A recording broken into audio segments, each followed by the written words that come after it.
نیازی تم ایک گندا پودا ہو جسے جڑ سے اکھاڑنے کی سخت ضرورت ہے۔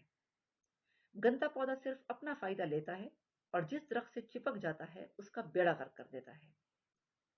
پاکستان ایک قیمتی درخت ہے جسے تم جیسے گندے پودے سے بچانے کی سخت ضرورت ہے۔ تم نے اور پی ٹی آئی نے جونگ کی طرح پاکستان کا خون چوس لیا ہے، جو آج کے پی کے تمہاری 9 سالہ حکومت کے بعد لندن اور پیرس بننے کی بجائے شری لنکا کی طرح بینکرپٹ ہو چکا ہے۔ تم نے قانون صرف اپنے لیے بنائے، صرف تمہیں، تمہارے خاندان اور تمہارے دوستوں کو بچانے کے لیے۔ میرٹ کی دھجیاں اڑاتے ہوئے تم نے اپنے امریکی اور برطانوی پاسپورٹ ہولڈر دوستوں کو پاکستانی حکومت میں جگہ جگہ لگایا۔ کیوں؟ تعلیم یافتہ پاکستانی نوجوان کم پڑ گئے تھے؟ ان کی بے روزگاری تمہیں نظر نہیں آ رہی تھی؟ یا ان کی صلاحیت پر تمہیں اعتماد نہیں تھا؟ بس تم انہیں صرف ٹائیگر کہہ کر خوش کرتے ہو۔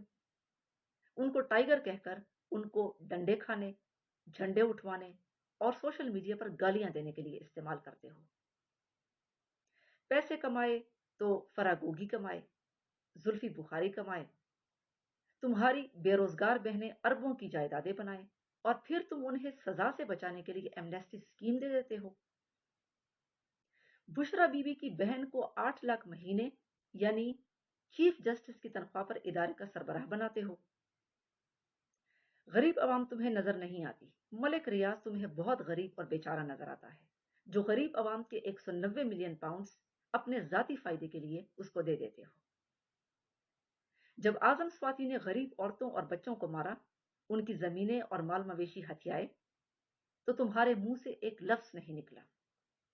اور آج اعظم سواتی کی جعلی ویڈیو پر انصاف کا رونا رو رہے ہو۔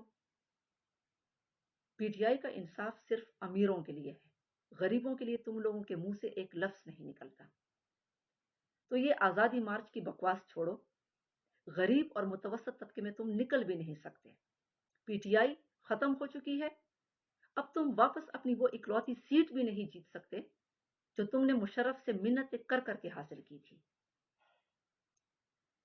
تمہارے پورے پی ٹی آئی کے ٹبر میں انسان دا پتر نہیں ہے، سب کا کردار گرا ہوا ہے۔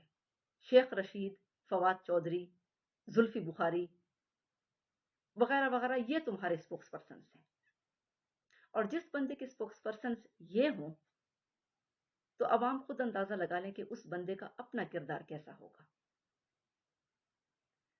گھڑی چوری تو ابھی صرف ٹریلر